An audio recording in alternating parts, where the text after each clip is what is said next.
Hi, welcome everyone. I'd like to start the meeting for the Rutland Town School Board on October 12th at 6:02 p.m. If everyone could stand, please, for the Pledge of Allegiance. I pledge allegiance to the flag of the United States of America and to the republic for which it stands, one nation, under God, indivisible, with liberty and justice for all. Thank you. First, I'll take a motion for approval of the agenda or any changes or deletions. Make a motion to approve the agenda. I would like to, before we get to that, I wanted to add, I forgot to, that it wasn't on here, that we wanted to discuss a teacher social time, community time with the board underneath upcoming meetings. And I'd also like to remove A1. At the GRCSU level, we are still trying to figure out the proper chain of events for policy creation and approval. So I don't feel like it's worth discussing A1 yet because it may still change. And just so you know, E7, I haven't had a chance to read it because I couldn't download it. I couldn't open it up, couldn't print it. So. Okay. Would you like to look at my copy? Well, Over here. When we get to it. Okay. Anybody else have anything else to add? what are you doing? Okay. All in favor of Billy's motion? Aye. Motion passes unanimously. All right, now we're up to teacher, staff, and community comments. We have a few staff members here, teachers, friends. Do you have anything you wanted to add? Is now the time Yes. already? Okay. Okay, so I was here, I'm Christy, and I was here last month to talk about, with my son William, to discuss recess at the 5th, 6th, 7th, 8th grade level, in particular the 5th grade level. And while I appreciate all of the efforts that have been made to be creative as far as giving kids time to have breaks, I still feel very passionate about 5th and 6th graders having a 30-minute block of recess. And I don't know what more to say about that other than it is important for them to have free, unstructured recess time at that age level. I've been in close contact with Sarah and Chris and Marisa and Colby, and they've certainly shared with me the ways that they're trying to give the kids time to have breaks. But it's still not a recess. They go outside and they do move. But I think a 30-minute block of time, especially at the 5th and 6th grade level, is still important for their physical, emotional, and social well-being.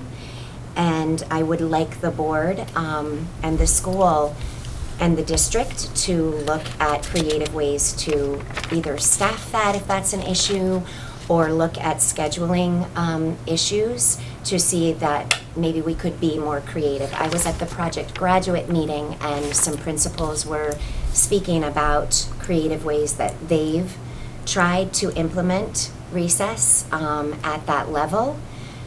So I would ask the board and the community to continue to explore different ways to do this for our kids. It's important.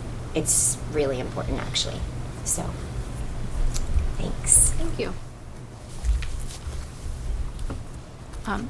Thank you for the question, Risa. I'm not really sure if we can turn the volume up from our end. We just need people to step closer to the Yeah, mic. but we'll try to have people get closer to a mic. Anyone else have any comments that they'd like to say or share? Seeing none, moving on. Old business. So I was hoping to have a little discussion about where we are with the elevator and plans moving forward to discuss how we'd like to work on figuring out what we do about the second floor. Does Lewis, do you have an update for us on the elevator?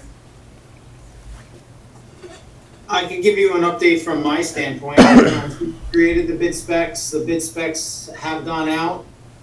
We've advertised in the Rutland Herald. Bids are due by November 15th. And any vendors that are interested are supposed to be reaching out to the school, Kelly Treya, to set up a mandatory walkthrough. And then after we have those bids, we'll present those to the board. Thank you, Louis.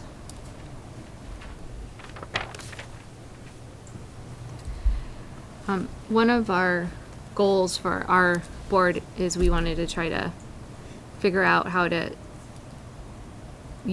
work with the community to figure out what we need going forward with the upstairs, I believe. So I don't think that we have room in the budget for next year to do anything right now. But I think it's worthwhile just to start the conversation about how best to use it, whether it's best to rent it out or to use it for instruction or for middle school or, what have you. There's lots of different options. So does anyone have any thoughts about how they want to proceed on the board? Not at this time. I mean, if you're going to have the community and everybody involved, then I would say let's get a think tank together first and get all their input, because if we try to make decisions and then they come in, we want to make sure they feel included. And with budget, it looks like we've got some work to do. So maybe once we know what the budget is for next year, it would be good to start the discussion. So maybe push this to February, March. Yeah. And start the think tank then. Yeah, we should start a committee. It's going to take a couple of years to put that together, of what, kind of highlight what we can do and what we can do with that space and what's going to be the best direction for the school, Chris, do you have any ideas on who you think should be involved in that discussion? I think you should definitely start a facilities committee, second floor, which you invite, it's a combination of board members, administrative staff, community members to be a part of that and to begin exploring possibilities of what that may look like. And then that committee can then provide regular updates to the board. But that committee could also find ways of doing community outreach, even holding during a committee meeting, you could have a community input during that time as opposed to a board meeting. And then once the committee has the community input, they bring it back to the board for discussion and then follow through. So, but I do think it is going to be a multi-year plan. So to start, figuring out what that may look like in year 1 to say year 5, and then look at budgetary concerns as well. One of the things that I think you could do before the committee is there are certain things that have to be done before it can be used for anything, to figure out what those things are and how much it will cost, so you'll know at least a starting base before. So that would probably involve Kelly, and we are already doing the safety part of it. Well, just Right. the fire department part of it, Fire but I department. mean, as far as electrical, anything that goes up there, HVAC. yep.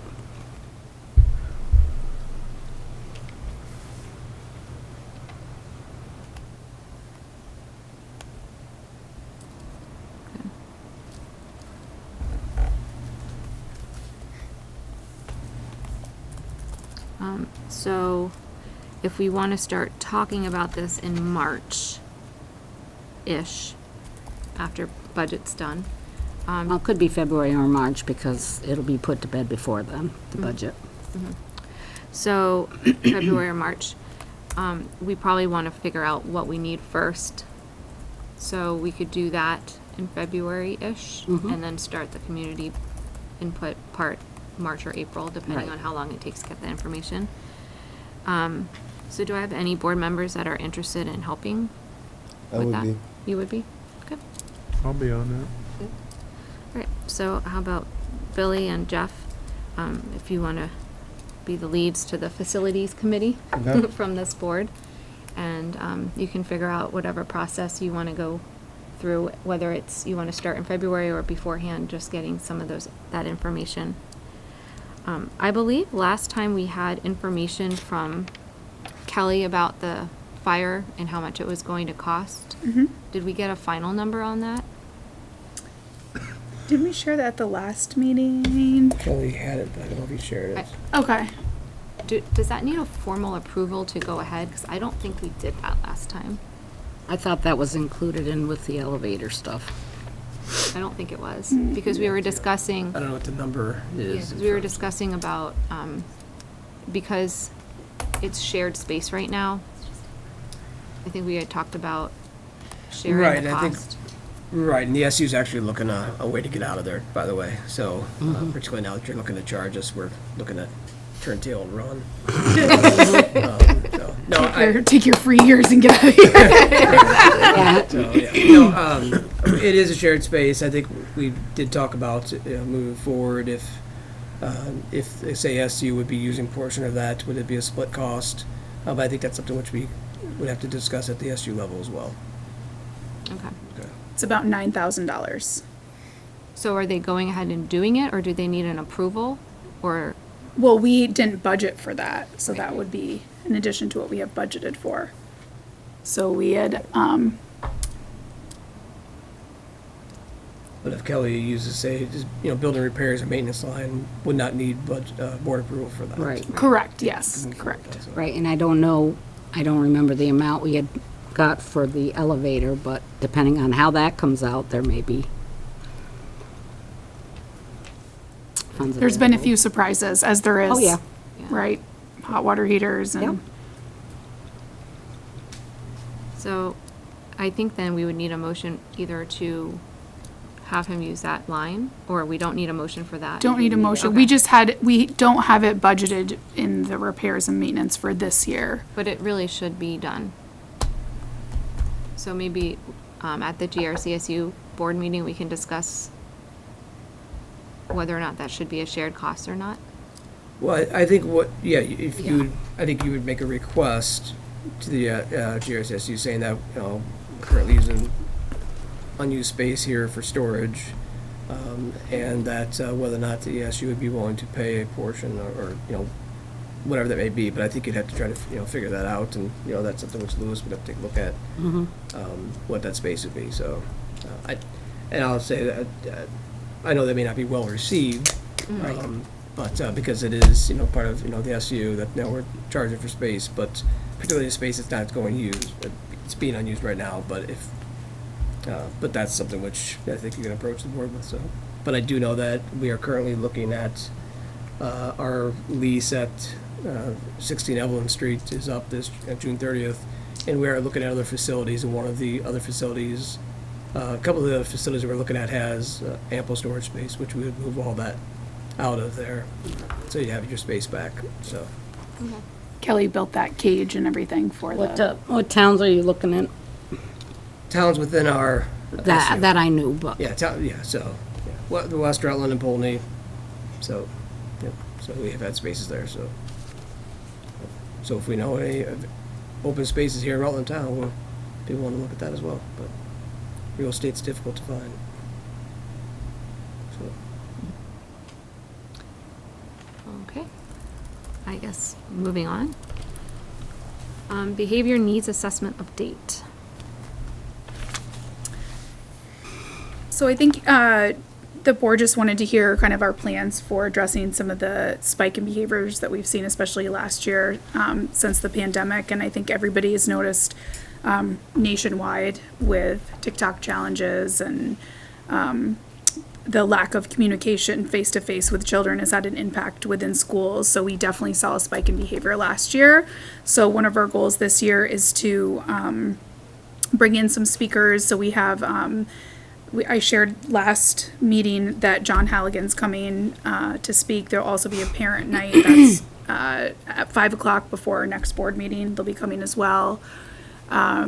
Erica's also looking into No Place for Hate, which is another more grassroots program to address kind of digital citizenship as well, along with Kelly McGee in the library. He's doing some more work with middle school kids this year, which is great. Tina, you just applied for a grant, the school board mini grant. Our SRO officer Angie and Kate Daly had been looking into another presenter as well. So Tina had applied for a grant for that presenter to come here. Officer Angie went to Burlington to see, you know, would this be a good fit, because they're expensive, and great feedback, so we'd like to bring them in. And Officer Angie started this week in 5th grade doing some DARE as well. So we're definitely having more programming and more speakers and assemblies. We also have EduClimber, which is a new program that we're able to look at behavior data to track a little bit better through Infinite Campus to see what time are these incidents happening, location, so then we're better able to address them. And in our continuous improvement plan, typically there's been a spike in behaviors during lunch and recess time. And that's historical, I'd say. But I think we're off to a really good year this year. We talked a lot at in-service in the beginning of the year about really those first 6 weeks of school, learning those routines on how to walk in the hallway, how to behave appropriately in the cafeteria, just kind of getting back down to business in those routines. So those are some of the things that we're doing. I will say, and again, not just for Rutland Town, but I think nationwide, there's a lot of kids that are struggling mentally that need our support for a But variety of reasons. There's a difference between support and coddling, and just coming from where my career comes from, the coddling is not working. We're seeing more and more of them sliding into the criminal elements because no one's ever told them no. So, you know, if you say whatever, and then, oh, we're so glad you're back. Well, that doesn't work. We're glad you're back, but, so like PSF, how many kids is that still on an ongoing rate? I mean, because we want to keep the kids in the classroom, because they know if they act up and they get to go to PSF, they don't do anything, and it's like a mini study hall where they don't really have to study. And so this year, all teachers were asked to set up, that's the very last resort of, you never want a student to leave your classroom. So this year, the expectation that we reviewed again before school started is that every teacher needs to have a space in their classroom for a student to take a break. The last resort is for them to be out of the classroom in the planning for success room. Liz Yatto is our new behavior specialist. She's great, and she does a lot more push-in, preventative. So writing behavior plans, pushing into classroom to support kids, because our goal is for them to be in the classroom, not to be in that room. So sometimes that room is used for test taking, to take a break, but I would say especially this year there's been a shift for sure, that it's not a place to hang out. Because actually, it's been the last 2 years. Last year was the worst, but that's because they were at home and came back in. But even the 8th grade class, the year before, the PSF room was extremely busy. So, I mean, I personally would like to see that stopped. I mean, the kids. I mean, if they act up, they get sent away. And I understand the teachers need to continue with the kids that want to learn and whatever, but we have to find a way to deal with these children in the classroom, so that, because I'm hearing more and more of how, well, if I act up, I could just go to the other room. And we don't want that to become a norm. Yeah, I think especially this year we set the tone that kids are not sent out of class unless it's an extreme situation, that teachers need to have, that is the last resort. They need to have a space in their classroom for a kid that might be dysregulated to take that break. So it's been a change in expectation. Thank you, Sarah. That sounds like a lot of little things have been tweaked, and I'm glad that seems like things are off to a good start this school year. For Four Winds training this past Tuesday, there was a kindergarten gym class outside, and all of the parents participating in the training were very impressed with how well behaved the kindergartners were when they were going from the field back into the school. That's great. And I will say we had our first assembly thanks to the PTO, which was wonderful. And I was nervous because we had all of our middle school for 90 minutes. Like, they have not been in assembly for 2 years. I mean, I was sweating it. They were phenomenal. They were so polite. They were so respectful. It was very engaging. And the presenter came up and thanked me and said, I can't get over how polite and respectful your kids are, because they were coming up and saying thank you to the presenter. And I go, oh, thank you, thank you. He's like, no, I'm not just saying that. He's like, I presented at hundreds of schools. By far, these kids are the most, very, very polite. So that to me meant so much. Our kids, and I thanked our teachers because it starts with them. They're our role models, and sometimes home life, they don't have role models, and they made excellent choices. I was very proud. Phew, first assembly, they did well. That's good. Great, thank you. Next up is the pre-K discussion. I think that we started the discussion last meeting about how to get more Rutland Town 3- and 4-year-olds into our program with the limited space that we have, and what kind of creative ideas we could come up with. And since that time, we've discussed in executive committee a little bit about whether that should be a GRCSU-wide change or more of a local Rutland Town change. And it wasn't exactly decided, but it looked like they were leaning more towards local as it. Yeah, I think they understand that each district has different issues around pre-K, while some are seeing a much higher, number of students who wish to enroll, so a higher wait list than others. They would like to look at district-based solutions, but how do we still maintain an SU-wide approach? Because they just don't, part of the goal of an SU is having a SU-wide curriculum, and pre-K is part of that. So that's, kind of where that's a bit of a mix is. So we want to make sure that we just, we have that discussion, but we're addressing a wait list, looking at solutions around that, but, this may impact the SU, so there might be some further discussions around that. So we did ask our SU pre-K coordinator to be here tonight, but could not make it. But I know that I think Sean and Sabrin are on the call if you have any questions about building based. So Sean and Sabrin, I did ask them to attend. They're both of our preschool teachers, so they're on the meet tonight, and they both have experience working at various programs.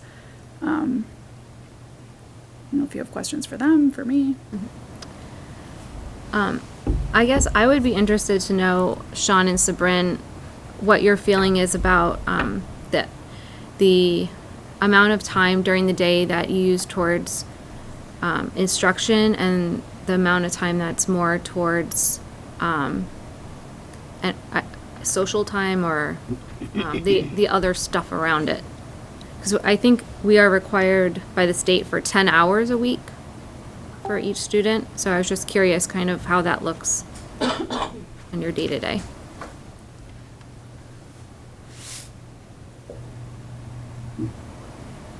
Hi, I think that's a tough question to answer, because in preschool, social is a big part of the instruction. So social skills and emotional skills, that's a big piece of what we do. So I guess I need to know specifically what you're talking about as far as instruction. Well, one of the things to think about increasing access for kids is either maybe having the students go full days, less days of the week, so that we could fit in more students. So we'd still have 2 classes, say Monday, Wednesday, Friday, but we'd have 2 different classes, maybe Tuesday, Thursday, or something like that.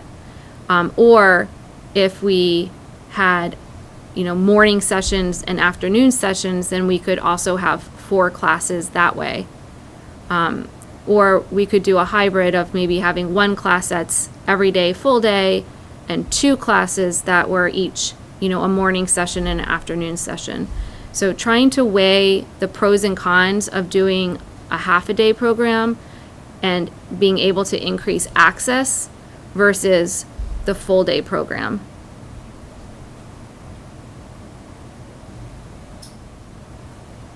Well, I can say that I did teach in a half-day program previous to working at Rutland Town School. And I know that there were many families who could not bring their children to the program because they're both working.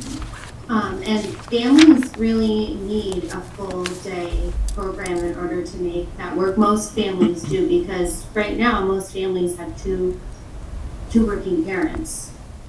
So I think that if we did move to a half-day program at all, that would really decrease access. And we do a survey, a family survey every year. And one of the questions on our survey is, how does our schedule work for your family? And in every instance of the survey, they were satisfied. They put that they were satisfied with the hours of operation.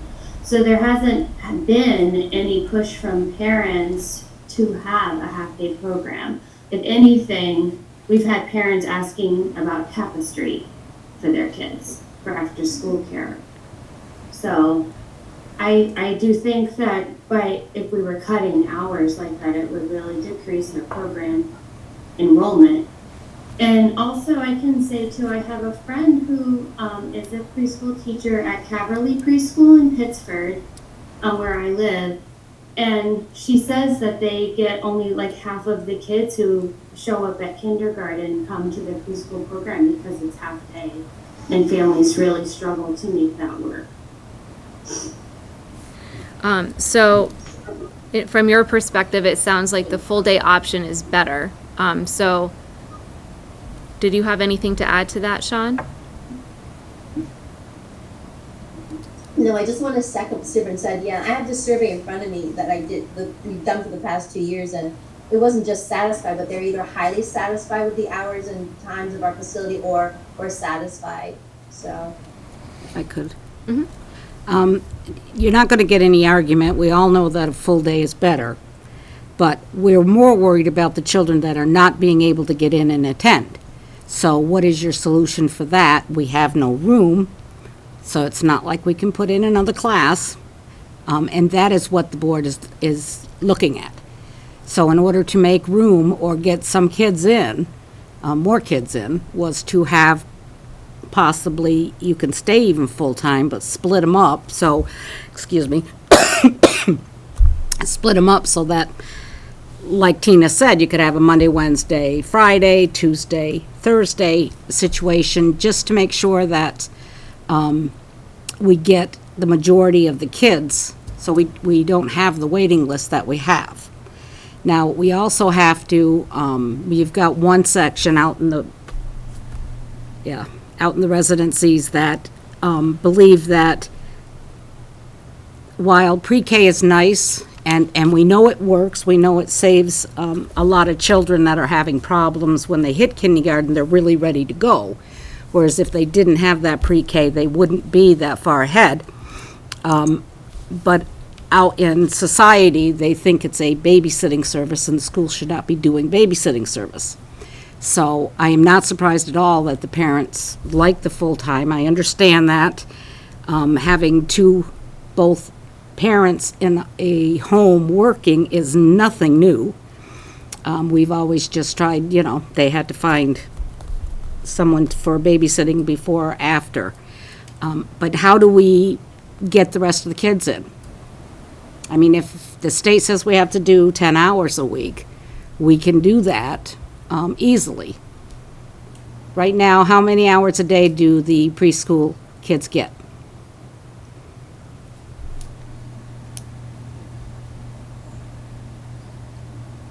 how many hours a day do they get? They get the same day that every other child who comes to the school gets, which is like about 6.5, 7 hours. Right, so in 2 days, they have the state minimum. I'm not advocating for that, but I'm just saying that they get 5 days, so they get triple the amount, quadruple the amount that the state recommends or says has to be.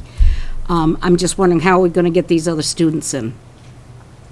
And also looking at, we have so many kids that are 3-year-old are on our wait list that aren't able to access other outside pre-Ks because of either their schedule, like you were mentioning about the half-day options, or availability.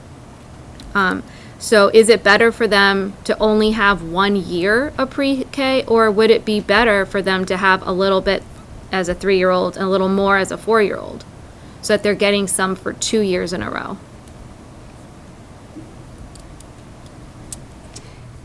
I think that it would be important to ask the families if they would even be able to bring their children for a half-day program. You know, if that accessibility would even exist for them to do that. Right, I'm not so much talking about the half-day. Yeah, we're saying, what if we did, 4-year-olds Monday, Wednesday, Friday, 3-year-olds Tuesday, Thursday? Just, I'm not saying that's what we're planning or anything.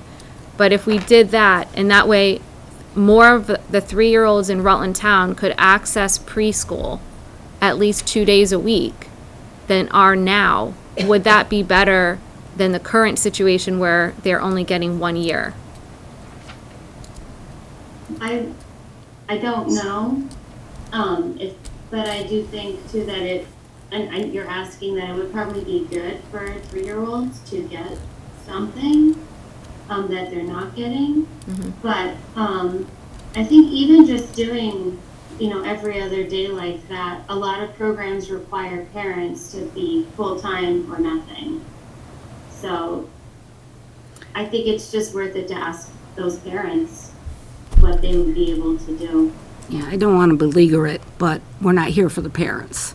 I mean, if it would be better for the parents if we had school from 7 until 5 every day, because then they wouldn't have to worry about anything. And we can't do it with that concept.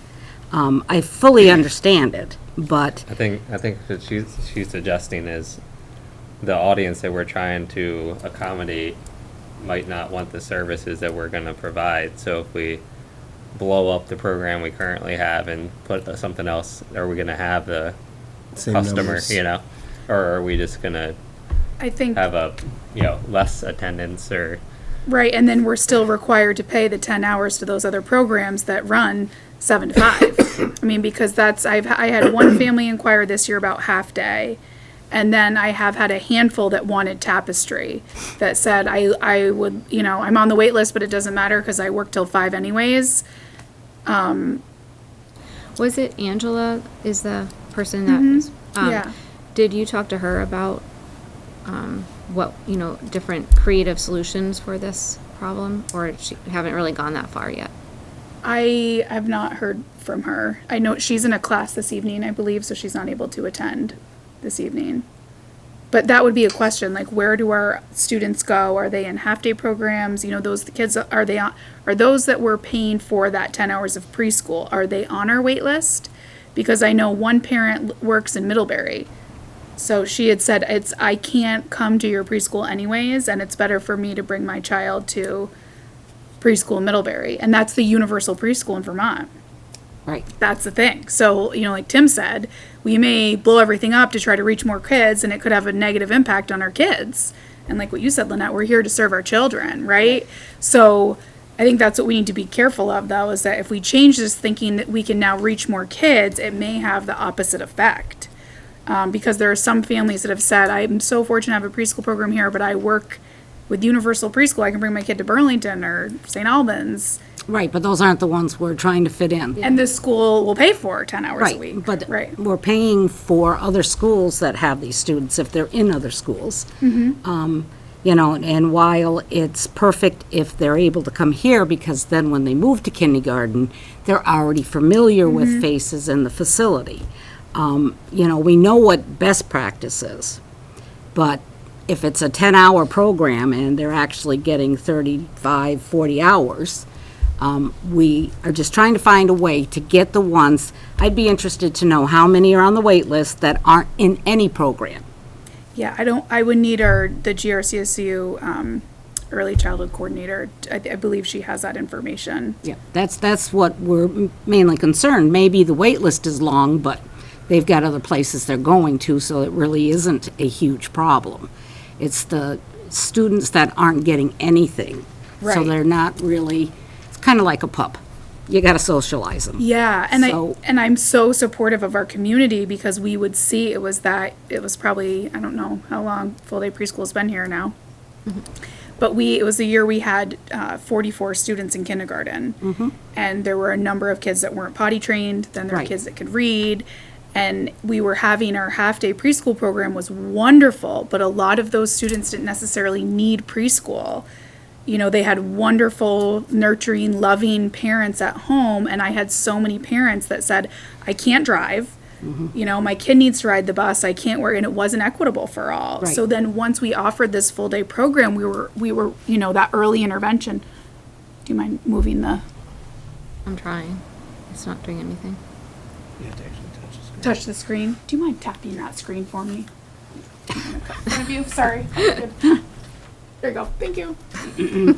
So it's just reaching those kids and getting those services early. But I would be curious, and Angela, I had just emailed her a few days ago, and again, she has a master's class that she's in this evening, so she said she couldn't attend.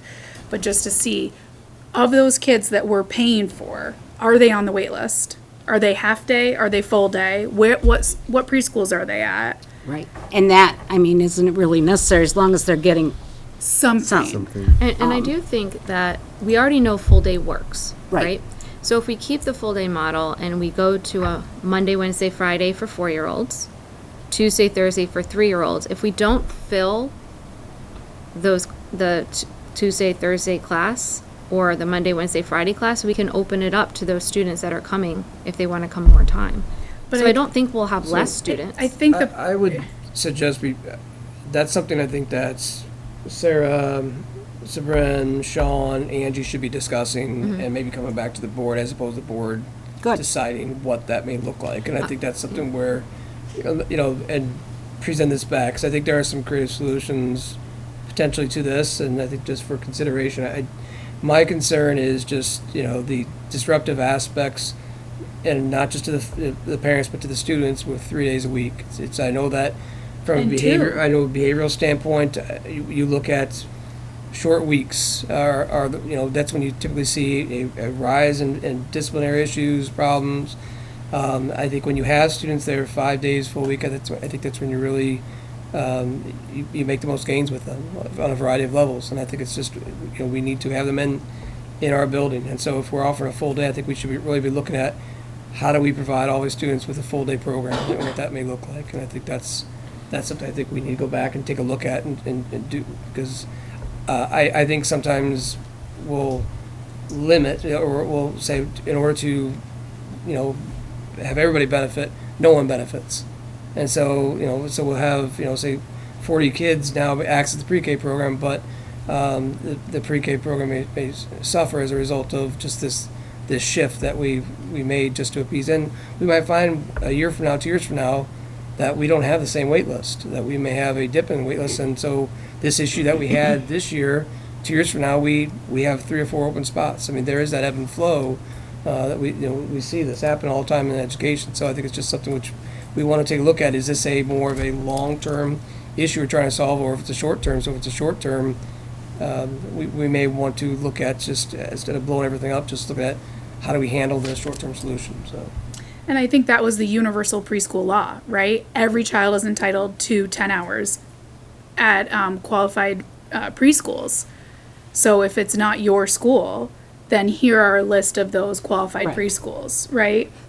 So I think that's what I'm hesitant about, is if we offer 3 days a week for 4-year-olds, 2 days a week, what if now our 4-year-olds are parents say, I can't send my kid 3 days a week, I need 5 And I days a week, understand so that. they're That's out. why it's important to know who is in preschool and who's not. Doesn't matter where they're going. Is there anybody not getting preschool? Right, okay, right. That's because if there are, then those are the ones we should worry about. The wait list means nothing, really, because I don't think we've ever had all of a sudden a vacancy come up where all of a sudden a kid can come in. Usually the waiting list at the beginning of school is, Oh, we do. Sometimes a kid moves, or a variety of things have happened Right. where there is now an opening. So I think, and again, our pre-K coordinator, typically goes to those other area preschools as outreach, and would, in the past would say, to Sean, Sabra, and myself or our special educators, there's a student here, go put eyes on this kiddo. And we've had those great partnerships with area preschools, so, yeah, I would just have to ask Angela for that information. I don't have I'd like to that. see, like, our wait list, whether it's 5, 10, 15 long, whatever it is. But instead of first come, first serve, which is, I think, well, the way the list goes, it should be who's not getting any. They should be at the top. if So they're it not. goes by age. Right. birth That I date. know, but I don't think we have very many 4-year-olds on it, right? We have 2 4-year-olds because they registered the day school started. Right, okay. But typically. We have about 20, because I realized a few were 2 when I looked at the birth date. Wow. I met with Sabrina. I'm like, wait a second, Sean and Sabrina. They're like, they're not even, No. they're not ready for preschool yet. But I do say get them registered because as soon as they turn Right, 3, like right. they turned 3 a few weeks ago. So the oldest ones. Right, Right, and the ones that aren't getting any are the ones that So should be you have 2 highlighted. 4-year-olds and then how many others? 1 second. 18.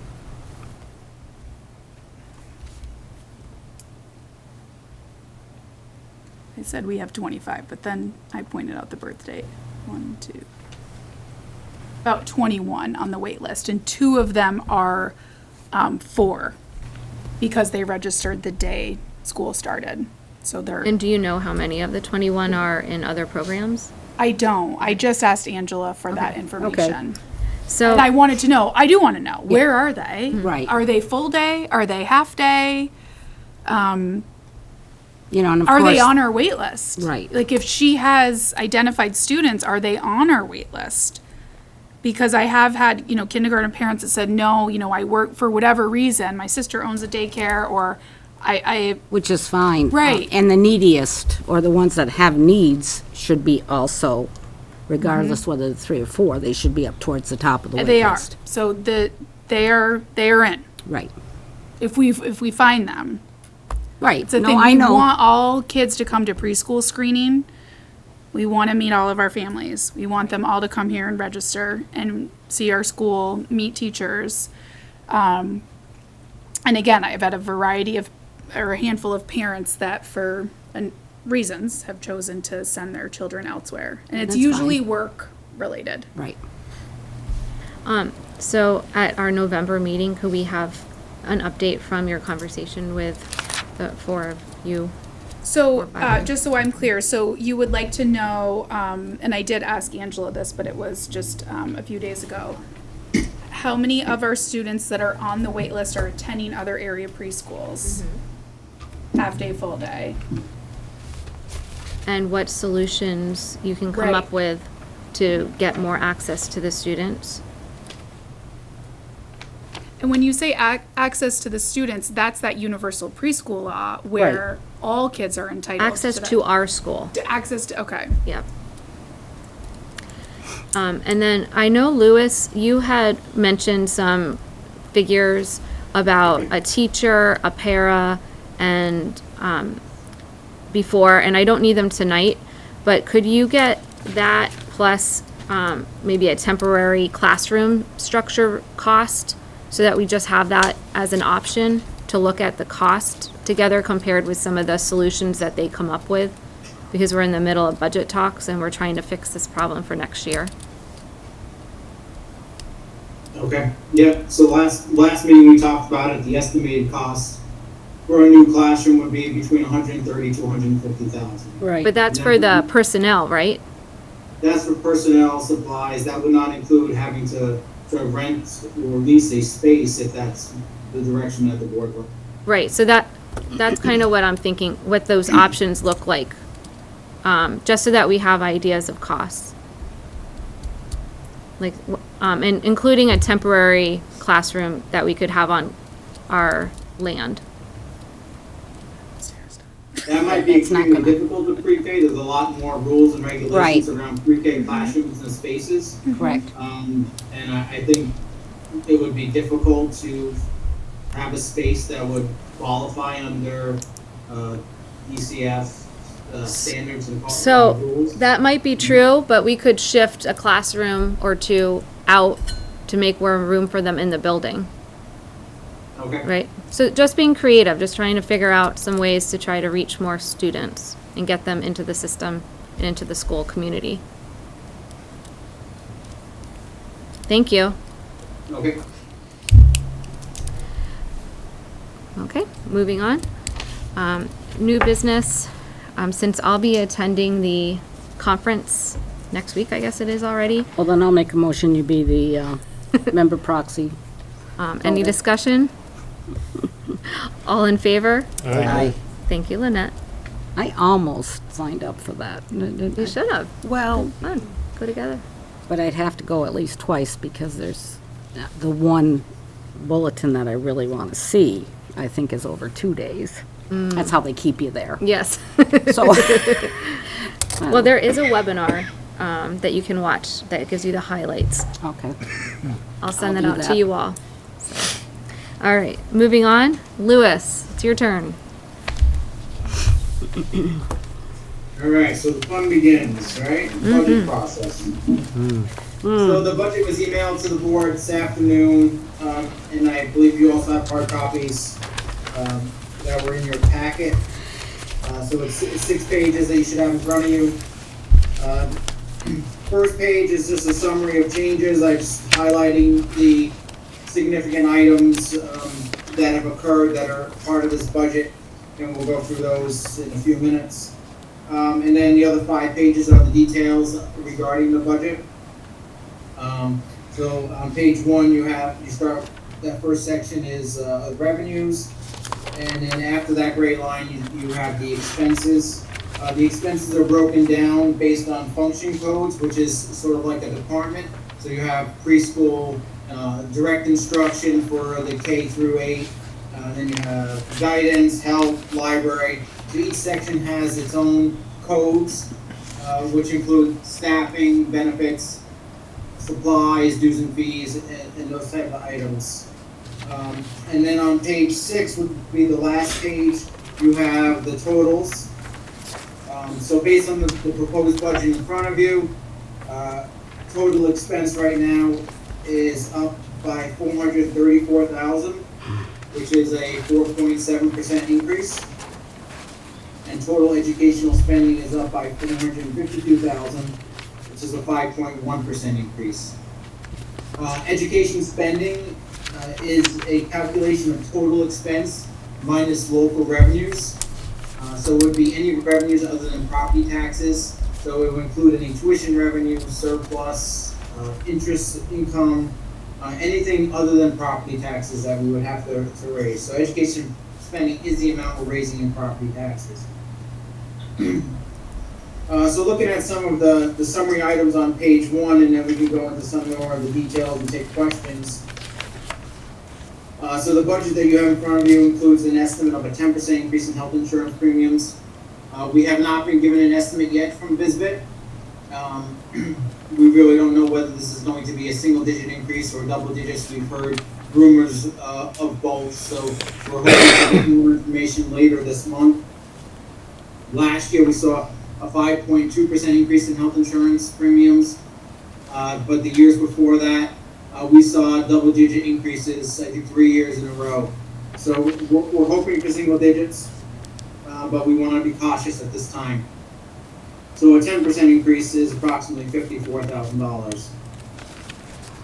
As you're going through the budget, any items highlighted in yellow are still pending and are at last year's budget's amounts. So I didn't estimate those, I just kept those amounts status quo for now until we have more information and can update those for the next meeting. Of those items, the biggest impact items will be your tuition, mainly secondary tuition, and then any SU assessments and bill backs. So assessments for central office, assessments for special ed, and then any of the bill backs for those special ed pieces. We will have, and then the last one is transportation. So this is our last year of transportation under the current contract. So we need to start looking at what our options are for next year, whether we're going to go back out to bid or see what our options are just to renew at the CPI increase. So I'll have more information on Most of those items I will have for the next meeting. We did review the first draft of the SU budget at the last meeting. We didn't go into a lot of details, but we do plan on going through a more detailed discussion at the October SU meeting. So for the November 2nd draft of the Rutland Town Board, or Rutland Town budget, we will have more accurate numbers in there based on that second draft that was presented to the SU board. Let's see, so there's, going through the budget, there's small increases in instructional books and software. These are the requests from the administration. Staffing, we'll go into more detail with staffing in executive session, but for the most part, what we do is we just bring all the staffing that we have currently back at their current rates. So we know we settled this teacher contract last year for a four-year agreement. And we settled the ESP contract last year for a 3-year agreement. So all of those increases in salaries and benefits are included in this. The surplus from last year is built in as a revenue, and that is $317,000. You can find that on page 1 at the top. Compared with last year's surplus of $332,000. So there's a slight decrease in revenue based on that decrease in surplus, but it's still a pretty significant amount. And based on current fuel prices and just inflationary costs with everything going up, we did have to increase fuel costs and repairs and maintenance lines. And you can find those details on page 5 under plan operations. We have benefited from low fuel prices the last 2 years. When COVID hit, I went out to bid for a 2-year contract. I was able to lock in prices of $1.65 and $1.75 for FY21, FY22. Now that fuel prices have increased, I was holding off on going back out to bid, but we did have to go back out to bid in August just because we needed to have a contract for this current school year. We did lock in for $3.65 for this current school year, but we really don't know where prices will go for next year. Hopefully they go down, and I'll keep an eye on that, and if we do see a significant dip, we can go back out to bid as far in advance as we want. But it's just a matter of waiting for those prices to go down so that we can lock in a cheaper price. Also under the summary of changes, there's just 2 items that are not in the budget under items to consider. These items were in last year's budget as items to consider, not actually included in the budget. They're not priority items, but there are things that the administration has identified and would like considered. Lewis. So I think that's all the highlights at this time, other than stuff that we'll review in executive session. So if there's any questions that are non-personnel related, we can go through those now. Sure, I just had a quick question. I noticed that in 22 and the 23 budget, we didn't have anything for equipment and plant operations on page 5. And for next year, you budgeted $10,000. I was just curious, is that something you know that you're going to spend, or is it for something specific? Yep, so that was a request from Kelly, and just checking my notes to see what that was for.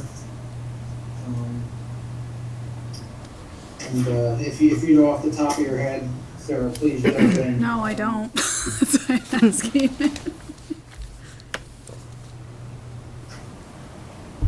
So I believe Strike it that out was then. for hot water heater, but I'm looking to see. No, because that was going to come I out. might have the schools mixed up on that one. Well, we're still trying to get one here Right, for this year. right. So I don't think we need it That's for not next year. Correct. That might not be it. And I think it was under warranty, right? I don't see. Right, partial. Yeah. We still have to pay for it. Okay. Partial warranty. I can definitely get back to Kelly and see what was in mind for that 10,000. I'm not finding the specifics listed right now, and definitely report about that at the next update. Okay. Awesome. Yeah, I really don't have any questions because I just saw this. Same. Yeah. Okay. We'll talk about it more in executive session then. Thank you. Okay.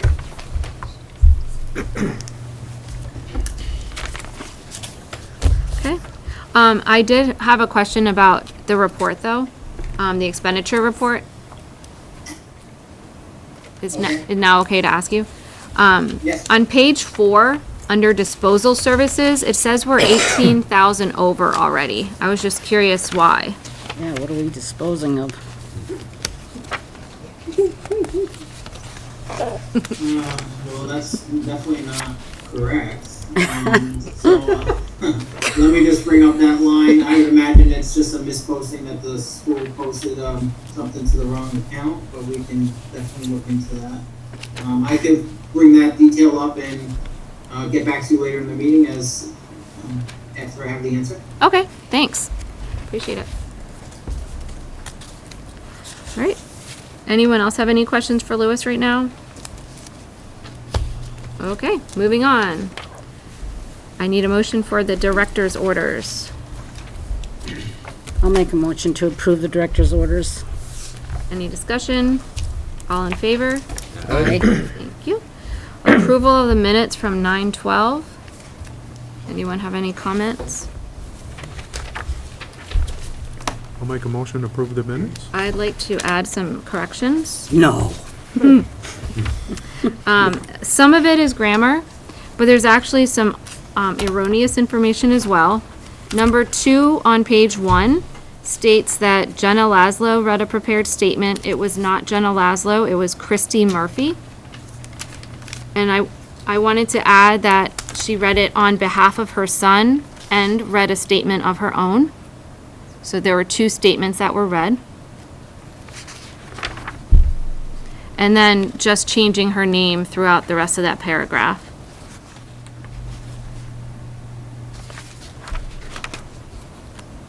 And then I think most of the rest of the corrections were grammatical. Okay. So I would need a motion to approve the amended minutes. Make a motion to approve the amended minutes. Thank you. Any discussion? Yes, Lewis? Sorry, it doesn't pertain to this. Whenever you want to come back. Okay, so back. thank you. All in favor? Aye. Aye. Aye. Okay. Can I give this to you, Chris, to give to her? Thanks. Thank you, Jeff. All right, go ahead, Lewis. So it looks like only 3,000 has actually been spent in disposal services. I think what you're looking at is the encumbrances. Looks like there was maybe 2 POs created for Casellas in error, both for disposal services. So it's duplicating the amount that's encumbered. Okay. So I'll work with the school tomorrow to make sure one of those POs is avoided. Great, thank you. Great, superintendent's report. Thanks, Tina. Just a few items to review. So, excuse me.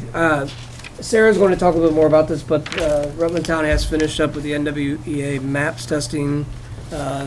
Once we have that data, we can then present that to the board, kind of just take a look at to see where we're at. I know that in talking with Al Grigorich, who is works with data for the SU, we can take a look to see where students were at this time last year compared to this year, so we can have some information for us to take a look at the board. So our goal would be at the November, December board meeting to have that information for you. Thank you. Sarah can talk a little more about that as well. Along the lines of testing, I know this is kind of it's the worst kept secret, and it's not really in the report, but the state has been discussing for a better part of a year about SBAC, the future of SBAC. And so we did receive a memo last week, late last week, from Secretary French. There really wasn't a lot in the memo, but the state of Vermont will be shifting away from SBAC this year to an assessment tool called Cognia. We have no information about that, about what it looks like. I know that, just looking at, in Marcia's expression, I think that's kind of how we're all feeling, but, so. I was just hoping we were doing away with one. Well, no, so, well, there's a lot of federal money is tied to these assessment tools and around accountability measures, so, so the one thing that, the question was always asked around curriculum work and the things that we've done, Cognia, the assessment is, directly linked to the Common Core standards or the Vermont standards, just as SBAC was. So therefore, all the work that our staff have done and are doing is not for want. I mean, so therefore, it will align with this assessment tool. There will be a bit of a learning curve. I know that I'm not going to get too technical, but there are a lot of things we have to take a look at. I know that the SBAC, there's what's called Howard Webb's or DOK or depth of knowledge, and so you take a look at each standard there's a different level in terms of the question being asked, whether it be a level 1, a level 2, level 3, or level 4. We're not quite certain. So I know with the SBAC, we had just begun to do a lot of work, taking a look at, say, like a standard, and that was being assessed at, say, a level 2, and so therefore, our classroom teachers were beginning to then design formative and summative assessments that reflected that standard at a level 2. So therefore, it was kind of lining up. And I know that for some people, it may not make a lot of sense, but for our teachers, it did. So we will still continue doing that work with our classroom teachers along those lines. But I know that the question will be about their interim-based assessments that the SBAC had. We're waiting on further clarification, but we learned that those will probably be no longer accessible for our classroom teachers or for students because it was part of the contract, so that we no longer have contract the SBAC.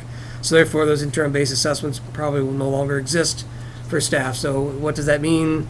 Some are celebrating. I just found out. I thought. Right. So, but I think, like I said, we don't have a lot of information. I know that the admins received some information just the other day about this as well. So when we have more, we'll be communicating that to staff as well as to families moving forward. But there will be an assessment in the spring. I know that when I explained this to Wellspring Board, the question was, well, what's the correlation between SBAC and this? Can we start to take a look at this? That's a good question. I'm not quite certain. I do know that this will probably establish a new post-COVID baseline for our students, and that will kind of work from that. But like I said, when we have more information, we will share that with you, with the board, but we'll also be communicating that with the parents and the community members as well. So I know it's not the best information, but I just want to kind of just give you a heads up. That's we're dealing in the moment here. Strategic plan update. The GRCSU strategic plan design team met on October 3rd. I do want to publicly thank Tina, Jeff, Sarah, Christy, who's in attendance, as well as Marcia's in attendance as our Rutland Town representatives.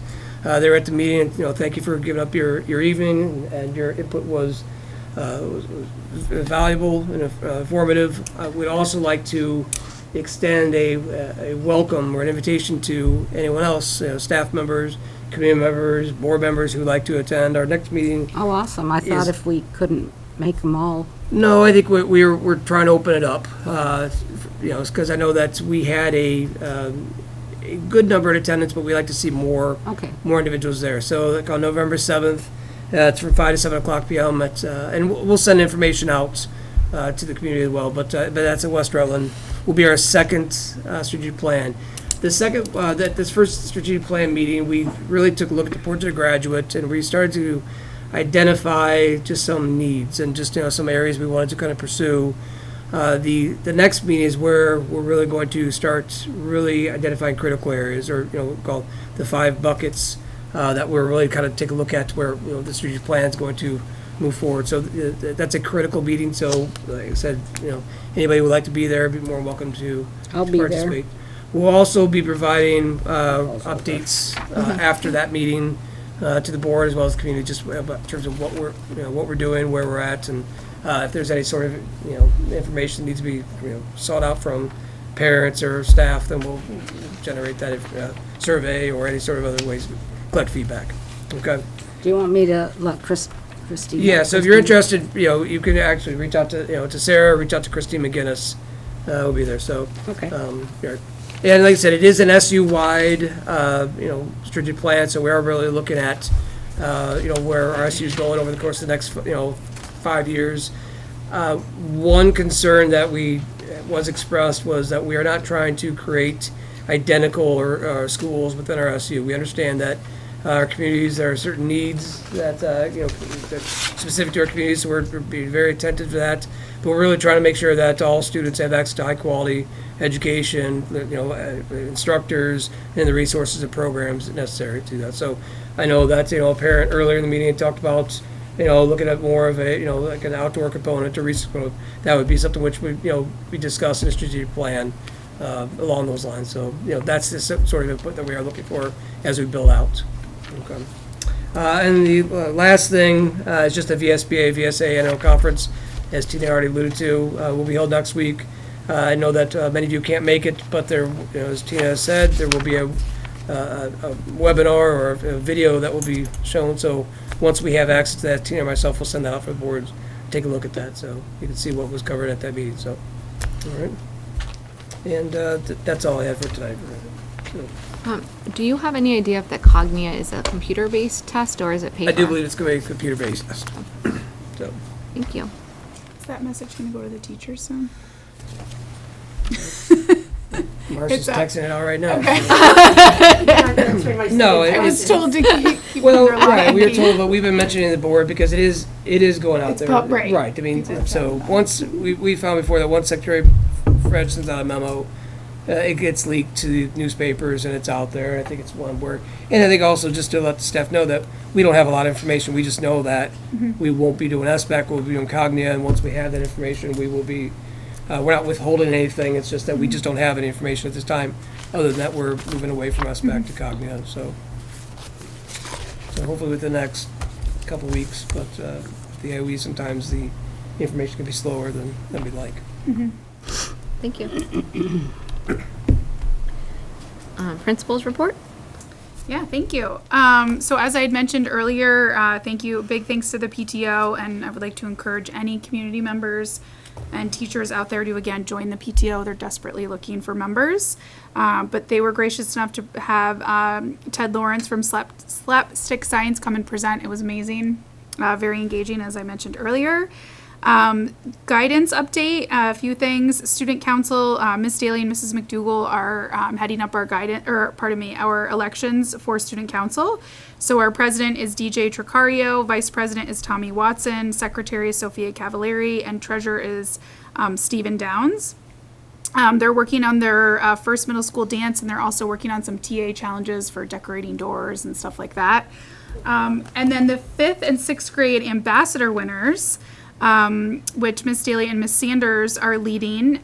So that's more of a 5th and 6th grade student council. We had to have a couple of revotes on this because there were tiebreakers. So this is fresh off the press. President is Kelsey Gammons. Co-vice president, Elizabeth Sadowski and Sophie Hammond. Secretary, Ren Dayton. And treasurer is Anna Cooley. So congratulations to them. And I look forward with working with both the TA ambassadors as well as our student council. They are planning some K-4 monthly assemblies and some community service projects. So the ambassadors had thought about asking for school supply donations to fill backpacks for kids in need, which is great. Up for Learning is a GRCSU initiative. GRCSU received a grant about restorative practices and involving students within school decisions. So Miss Daly and Mrs. Yaddo are leading that group. They had their first meeting at West Rutland at the end of September, and they're also planning some more middle school assemblies. How many students are involved in that? And Up for Learning, I believe 4, but I can get back to you on that. And what age are they? Middle school. So 7th, 8th, or 5th, 6th, 7th, 8th? I'll have to get back to you. I don't Okay. know off the top of my head. Thanks. Yep. It's more for high school students, but we got great feedback from Up for Learning leaders in that how well behaved. Actually, I had a GRCSU principal reach out to me and said, your kids were so smart, so Good. respectful last year. So I believe it's 7th and 8th, but let me get back to you on that. Great. Officer Angie has started her DARE program in 5th grade, so I included a few things in there about the DARE program, which is great. Hillary Lambert is I don't know where she lives. Do you know where she lives? Pittsford. Pittsford, okay. She's from Pittsford. She's been a substitute in our building before, and she's applied for a number of grants, so she's able to work with a few schools within GRCSU to do a healthy foods A to Z program. So it's introducing kids to certain foods that they may not try, local foods, and then it incorporates a little bit of cooking. So again, that's through a grant that she's applied for and received, thankfully. So she's going to be pushing into our preschool, grades 1, 2, and hopefully 3 classrooms, and that's starting in November. We are still looking for GRCSU paraeducators. We need one specifically for our building, so if anybody's interested, please apply on School Spring. We are actively looking for substitutes as well as nurse substitutes, so please reach out to Ellen Coyle if anybody's interested. How is that working? Now that we've gone on our own, how is it working? I think Ellen Coyle's been great. I just think it's tough to hire everywhere. So there are days where we're fully staffed, and then there are days, today we had 4 openings and we didn't have any of them filled. That's typical, I'd say. So I know that we have a larger pool than we've had in the past, but it still does not satisfy all of our needs, and that's just the reality of. I know I was in a regional superintendent's meeting, and we're all experiencing the same issue and problem right now. It's just there just aren't enough people out there to cover. So. Now, have we brought in any volunteers? Not for substitutes, Yeah. but volunteers in general. When COVID hit, we could have no volunteers. Yeah, And in the past, we've had them in for recess, for lunches, to free up the teachers and paras. So I was just wondering if we had I noticed that, I think it was Proctor or West Rutland, had put out to their communities asking for volunteers. So I was just wondering if we had done that. I have in my back to school letter, but I can do that more on social media for sure. Yeah. Because we want parents in Yep. the building. So please, and I know we had a parent that said, I could maybe only sub once a month, and I said, well, come. And I think it's just great. We want more families here in the building. So I'll definitely put another request for volunteers out. And in the mornings, I know of course you always hear it at the end of the year, about the crossing up here. Because if you know, we used to have Mrs. Stratton, was wonderful. Do we have anybody for crossing? Because someone was brought up to me that they were concerned about the kids crossing without a guard. No, we don't. It doesn't require a crossing guard. Schools aren't required to have a crossing guard. And the 2, no, we don't have a crossing guard. Just because it's not required doesn't mean that we can't have one, right? So last year, up until the very end of school, nobody was crossing there. Right. So now we have a couple of kids that wait there, and when I pull in, and then after the buses, they walk down. Some middle school kids. Okay.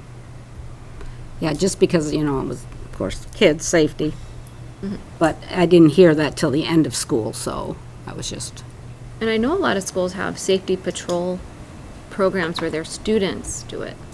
Like the older students. Like in our school, maybe it would be 8th grade. In other elementary schools, it's 5th grade. But if we do have a need, we could potentially do something like that. Or even one of the volunteers, because you're only talking a very short time. There's 2 middle school kids. Okay. That cross and that's Yep. it? Okay, then they probably don't need it. Sometimes the speed thing is up there on Well, crosswalk. I've got to say, one of our officers, this is his favorite part, because but you wouldn't believe the speeds. It's nothing to have them come up through here, 60, 65. Oh, yeah. So, so this is one of his favorite, well, what are you going to say? Sorry? It wasn't a suggestion. This is the speed limit. So, and that's why, on top of that, I got concerned because, of course, we can't have them out here patrolling all the time. But, yeah. So some people just think it's during school only. Well, it doesn't say that. So So we get rid of that light. Remember the light? Yeah. It's covered. it is covered. They shouldn't, and I don't think a lot of people, us old ones, remember it flashing, but, I only said myself, but, so, that's why the more I thought about it, and looking at the tickets that are coming through, I'm kind of, that's fast when you come up over that two hill. older middle school kids that that cross there. Okay. Could we put a caution light up there Well, for the I mean, timer? I can ask Angie to cross them. I don't think they really. Well, no, they yeah. probably would be insulted, but then again, if someone is coming down at 65 miles an hour or up, because up is the problem right now, because you can't really see, it is. Yeah, sometimes what they the- don't even, because I know some of them play sports, so they don't cross. Right, right, which is just a concern. I mean, it's really hard to dodge them when they're going that fast. But that's all. And we were asking for volunteers, so maybe somebody will. Yeah, so You can assess the need, and if it's, Right. you know, that would be. Yeah, when there was a younger student, we would cross them. Mm-hmm. You know, they aren't required, where there wasn't a need last year, then there was a couple of older middle school kids. I just remember Seal Howland getting out there with her vest on. And We'll just get either vest for the kids to wear, which they will not. no, but- she wore it. I know, but I'm Yeah, saying we yeah. can, the kids, at least they could see them. Or we'll just get a stick with a big old orange, neon orange flag, and if they don't slow down, they can just whack it with them. I don't care. I guarantee they'll slow down next time. So Marie Gilman is still actively looking to hire for our tapestry program. And then I have a number of building matters. These are all from Kelly. We did have lightning strike the building. And I had told Kelly, I said, yeah, it was a little bit after 4. He's like 4:23 exact, because I screamed when it happened. It was really loud. So he has worked with Lewis because we have some cameras, and as well as Greg for tech. Heating controls, fire safety points, the bus radio. No, how many times that thing's been struck by lightning? That antenna up Antenna. there. Yeah. Right, that antenna. I mean, at least 3 times that I've been here. And a few phones, we found out that a few phones, so all of those are getting fixed. October maintenance key points, so there are filter exchanges and other preventative maintenance on all the heating units, the asbestos checks and documentation. We have some automatic tables for OT, PT, and other physical needs that came in that Kelly put together. He's going to get a personal lift to change the lights in the gym, repair some outside cameras, fix some gym banners, some eaves. The courtyard, if anybody wants to go take a peek, it looks amazing.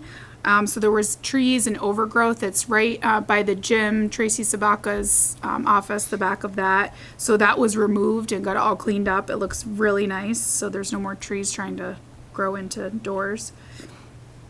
New water meters being installed, waiting on that. Working on quotes for the automatic gym divider, that was budgeted. The hot water heater, still waiting for that to be delivered.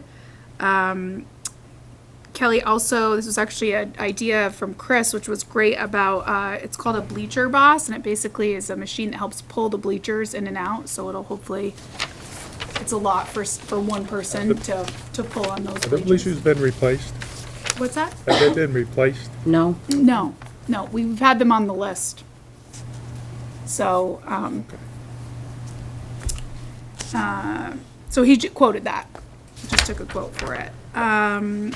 Working with Andra Liberty to develop the asbestos removal plan.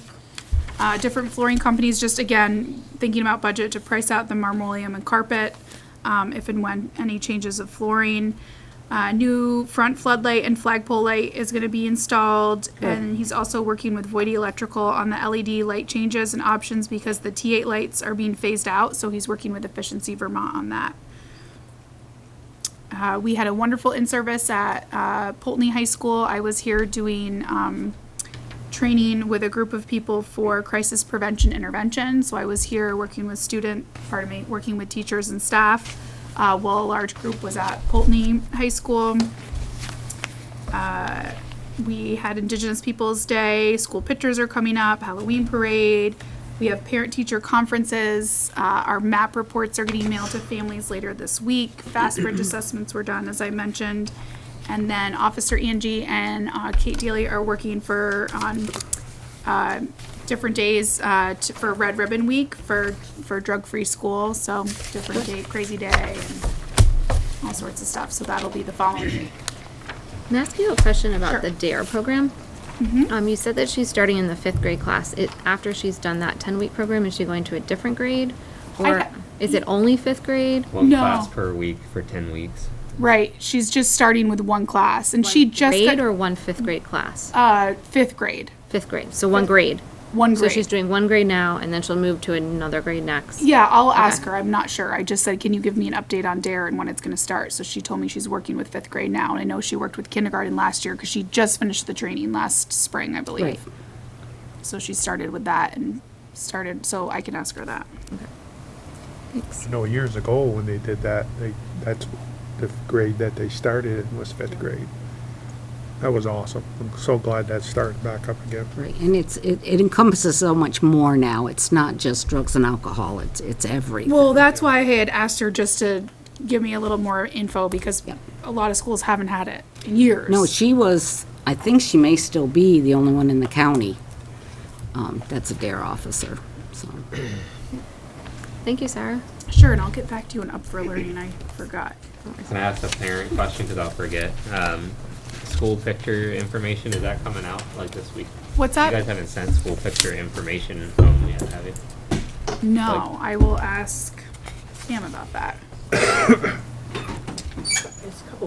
Yeah, it's not next week, it's the week after. Did I have the wrong day in here? No, No, it's you've got it's it just, right. it's not next week, so we probably didn't get it yet, that's all. Okay. It's not close enough.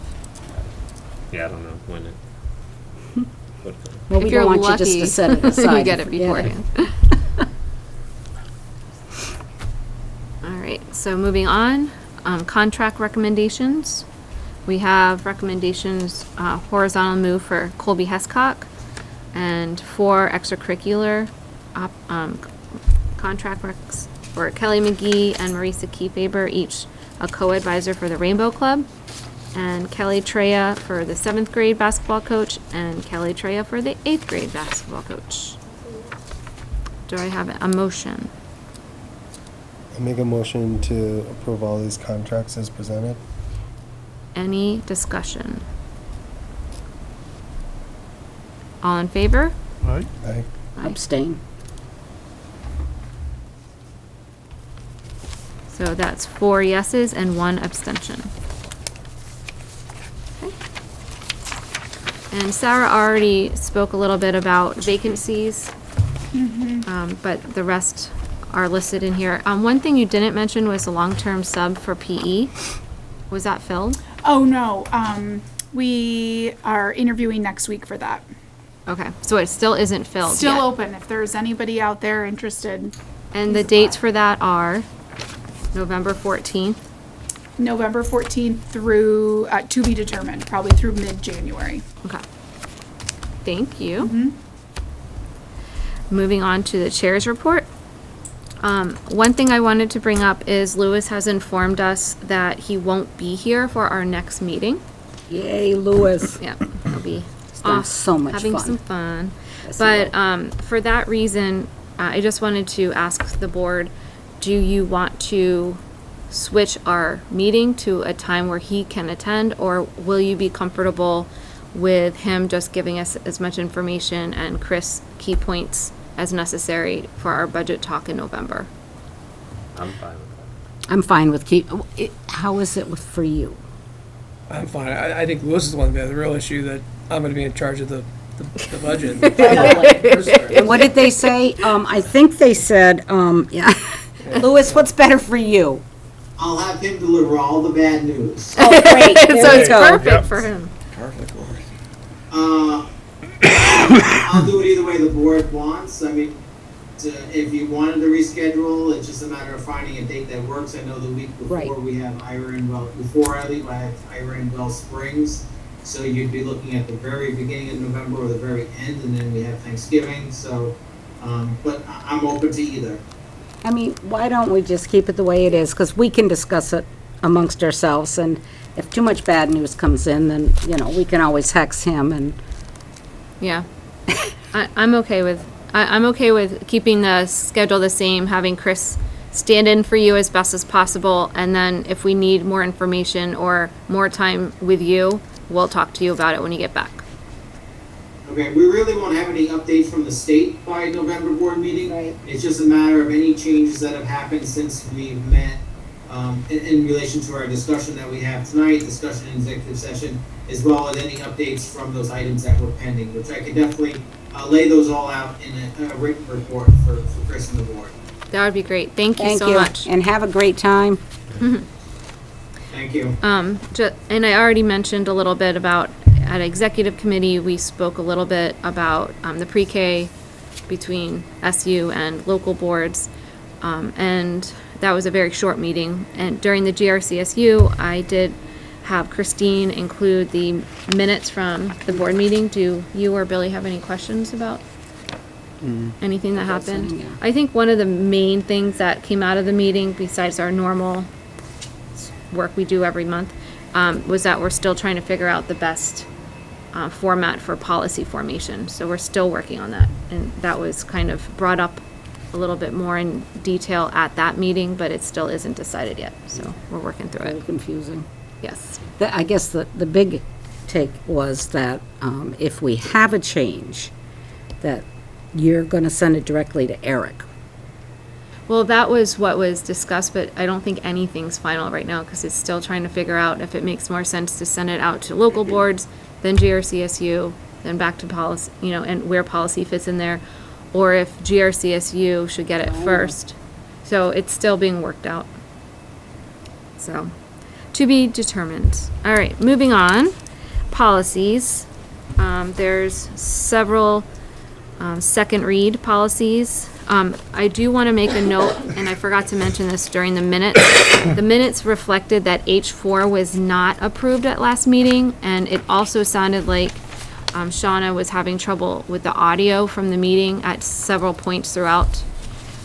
We did approve H4, it just must not have come through on the recording. Right. So I just wanted to make that note. Sorry about missing that earlier. And she's got the minutes down pat now, right? Because you had an email on those. About the missing retreat. Yes. Okay. As far as I know. Okay. That's all set. Did anyone have any comments on the second reads? I did not. Suzanne? Okay. Never mind. Do I have a motion? I'll make a motion to approve the second reads. So all the All second policies, reads? so B2, F10, G1, G3, G4, G11, and G13 as is. Thank you, Jeff. Any discussion? All in favor? Aye. On F21, anyone have any comments, which is the admission of resident students? No, I thought that was good. Well written on that. I had a question.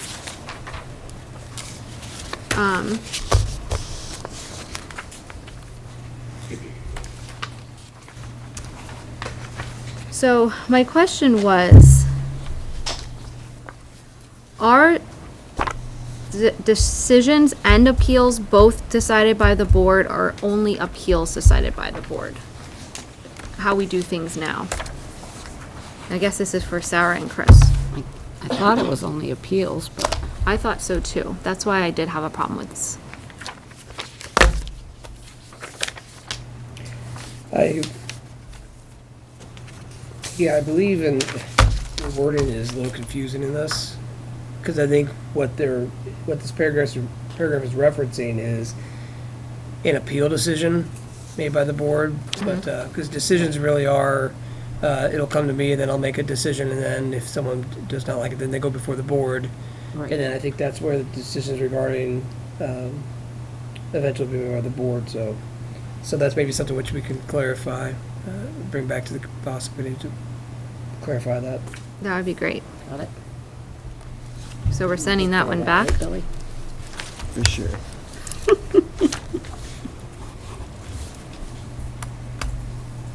So do I need to contact Eric since it's not a So change? this is where, I think my understanding was by each board having representation, that Billy and Jeff would then just bring back the comments to the committee and discuss it there. When I think and we meet next Wednesday. Right. I mean, now, if Tina, if you had as you were say looking through something like tomorrow, saw something, then you could just email Eric directly. But I think any otherwise, discussed here that Billy and Jeff then would just bring back as on behalf of the Oh, board. there's not policy meeting minutes, or is there? No. there are policy meeting minutes. There are? Mm-hmm. I was even on it and I didn't know that. So I guess my question, like, would you like us to include those in our packets? no, I can just look it up, I guess. I guess, like, you know, it seems like where some of the hesitation is like it goes back with, like, you know, some form of action being requested, and then sometimes at the GRCSU meetings we come together and it's like, oh yeah, we talked about that, but we just didn't do anything. And it's like, well, Right. so I guess if we wanted to take the prerogative to read the minutes and we could see that it was discussed and they decided that, you know, we're not going to move on that, but we don't know whether or not it was discussed and it not moved on or not discussed at all. You know, so Yeah. maybe there's a way to just have, like, you know, maybe it's not in the minutes, it's Good just thought. like a, you know, 5 or 6 bullet points. Oh, these were Right, just because we action. thought they were gonna be done and they weren't. So I think that's something which it came up at the last GRCSU board meeting, was confusion around if a board says, you know, sends it back, and then what does the committee do with that? Right. Is the committee charged with making that recommendation, or is the committee charged with taking all these other recommendations in account and then discussing and then presenting back their recommendation to the SU Right. board for approval? So I think that's something that still needs to be kind of Yeah, clarified. I think that's where the, dilemma is. I think also it's confusing. Do all local boards have to be on the same exact page with every policy as the rest of the SU? So if there, what do you mean that be on the same? So, you know, if the SU policy, yes, then they all have to, the SU board would approve. But not the same procedure sometimes, right? Well, no. So if, I mean, what's the point of it even coming to the Rutland Town Board if we have to accept whatever the SU says? I don't know if you have to accept. I think that's something I think the SU board has to really to come to an agreement on, is in terms of what does SU policy look like? How does that come back? Because you're weighing in on an SU-wide policy, but because what you believe should be changed might be voted down, or others may say, well, no, just because you feel that, then we don't feel it's that way, or vice versa. Someone from Quarry Valley may say, you know, we believe that this word should be, you know, may, not shall, but the rest disagree with that. And so it's like, does that one person trump? I think that's the discussion. Yep. I think that the SU board still has to really have about policy. How do we come to consensus? And then when it goes back to local boards, really what are the local boards doing with that policy?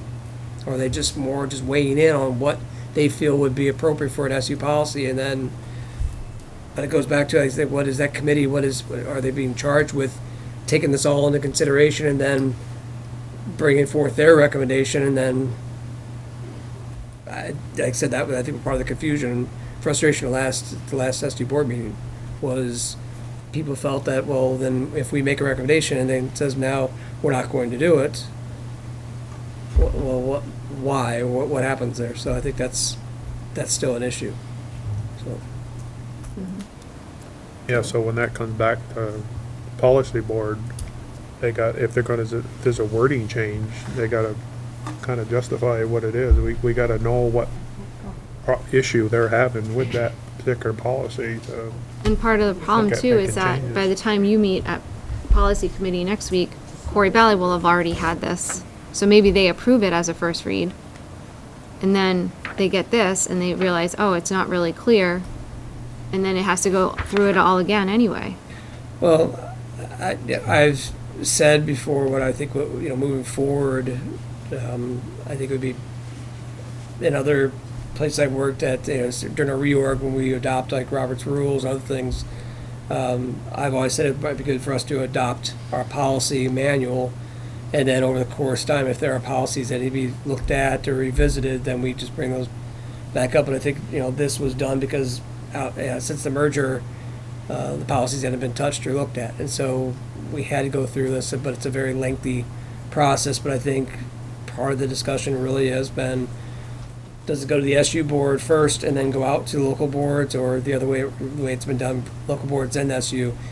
I think there have been some issues that have been said about timing, about when meetings occur, because, policy meeting was gonna be, scheduled, but then got bumped because of, I do believe actually it was scheduled for tonight, or initially, wasn't it Bill and Jeff then without so. realizing that this meeting had been bumped because of Indigenous Peoples' Day, and so then it got bumped to next.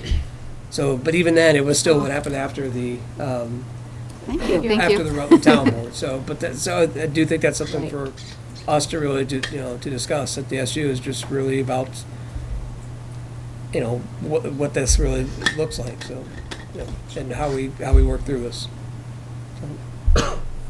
I can email Eric just so that if he wants to pull it from the Quarry Valley, he can. Sure. Yeah. Or I could just tell Christine, so. Are we gonna go Do you to want- all the do you wanna same just week take it then? next year? So my recommendation, what's up is, that I would like to have all of our local, this we discussed like in March, but all of our local boards, like, say like the third week of the month, we have like a Monday, Tuesday, Wednesday, Thursday, and then the SU would be the following, like Monday or Tuesday. But that way we can, all boards will receive same information at the same time. It'd be a lot easier for Lewis as he prepares reports, that we're there, and Christine. But it'll make things a lot easier around policy, because we have during this week, we discuss policy, and then we approve, whether the SU, a month ahead, that's something we discuss, but that's something which I will recommend to the SU board and local board, so. I think it's gonna be easier on you, because we have to get rid of some of those meetings. It'll make, my concern has always been just the information, because, with Wells Springs happening the first Wednesday of the month, and then, there's 3 weeks later, a lot happens in those 3 weeks. And so therefore, as we look at flow of information, then as I'm speaking to one board, then one board says, well, we didn't hear that. Well, I found out, like, I'm guaranteed there'll probably be an email that comes up tomorrow that, would have been nice for the Rutland Town Board to hear, but won't hear about till Right. either the SU or the next meeting. So I think by having everything in 1 week, it'll make the flow of information a little bit better for everyone. Yep. So. Thanks. What times are the policy committee meetings?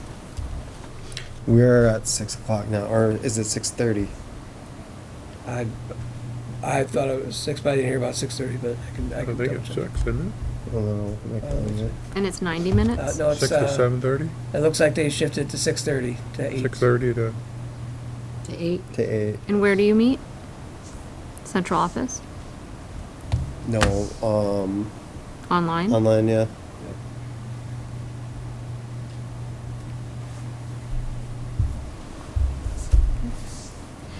Next meeting, or next policy is E7, policy on non-discriminatory mascots and school branding. Does anyone have any comments on that one? Not till I read it.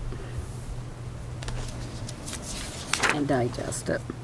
It's okay. Okay. Yeah, I'll have to get it next round, but I apologize, like I said, my printer didn't want to cooperate, and it wouldn't open, and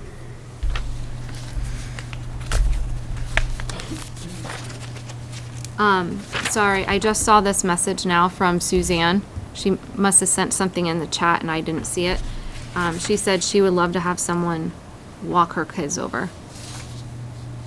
Because her kids go across Post Road. And we were talking about crossing. Okay, I'll ask Angie to do that. Sorry, I missed that, Suzanne. There's a few questions. It looks- If that's the directive of the board. well, yeah, That's what you're I think, asking I me mean, little things like that get lost when we're shut down and reopened, and like I said, No, I've noticed that they've just been older kids and they've, I think it would be great to have Yep. an adult out there. I will Or ask Angie to do an that. 8th grader as a safety patrol type program. I would not recommend that as a crossing guard. That's fine. Yeah. Yeah. And she does say it's not every day. Trying to go to this chat. Oh.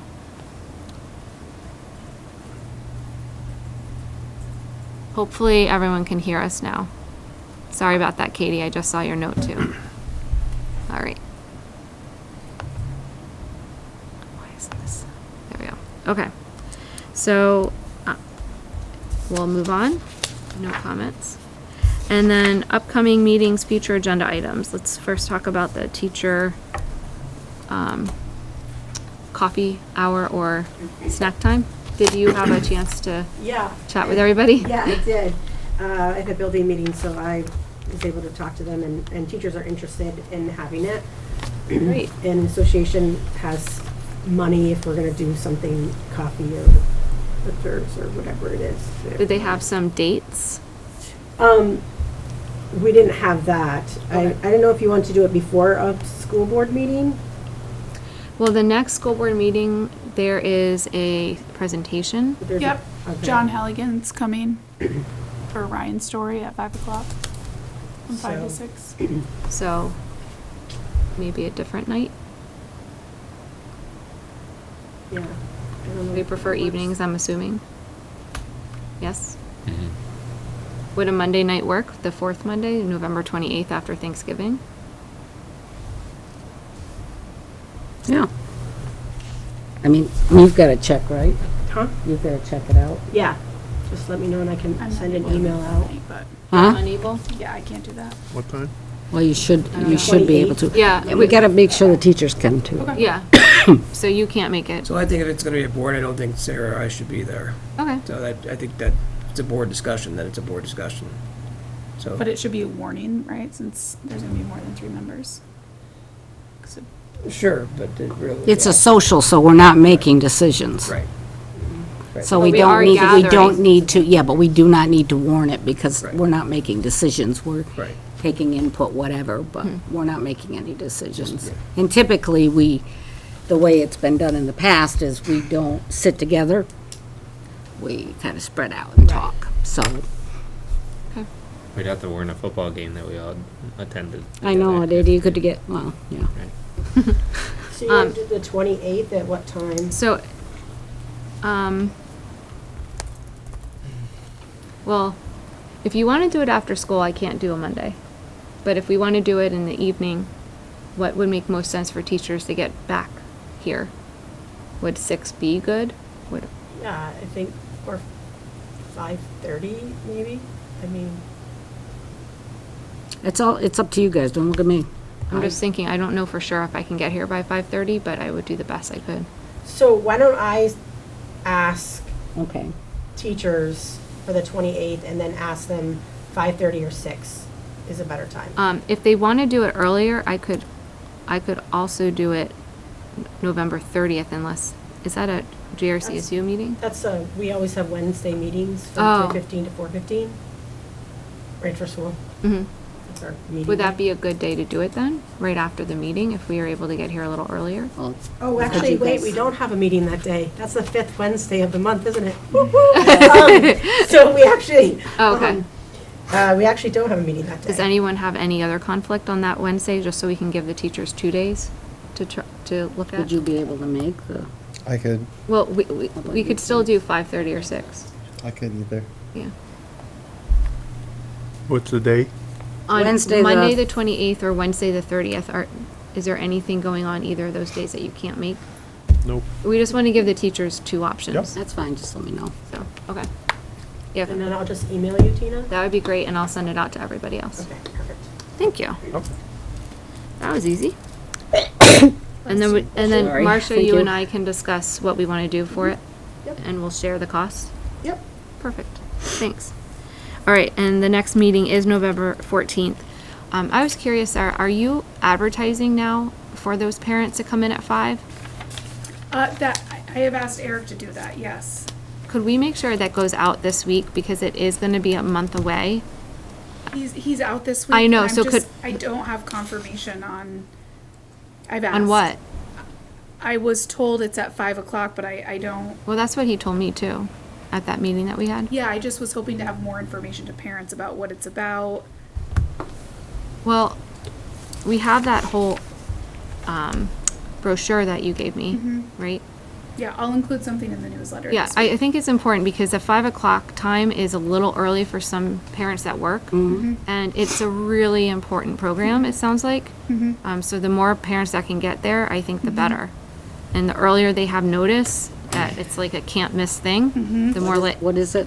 it's Ryan Halligan's story. It's talking it's- about Okay, I didn't bullying. look at the date. Yeah, so he included it in the principal's report last month, I think, or was it September? No, it was last month. Oh, yeah. Last month was September. Oops. So he did mention it, and he mentioned the date, or the time, I think, and the date. But the school board meeting only reaches so many people, and hopefully the social media and newsletter will reach more.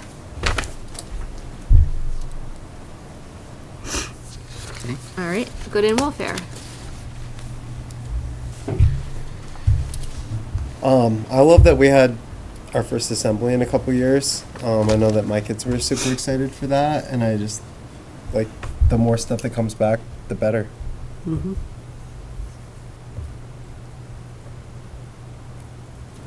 I got nothing today.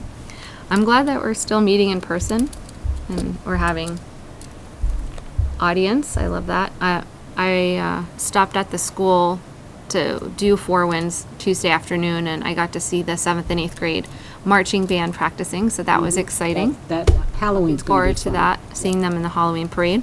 Knock on wood, the weather holds up. Looks like it's going to be pretty rainy tomorrow. Oh. The next couple days, they're talking, what, 2 Yeah. or 3 inches possible. Yeah, it's going to be rough. Anybody else?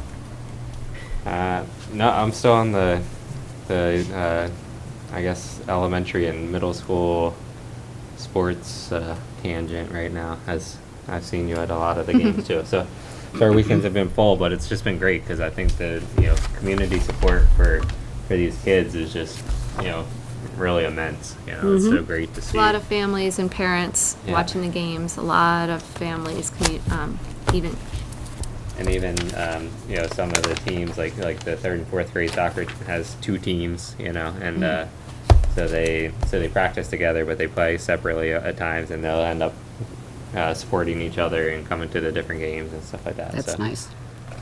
So yeah, no, it's really good. It's great to see.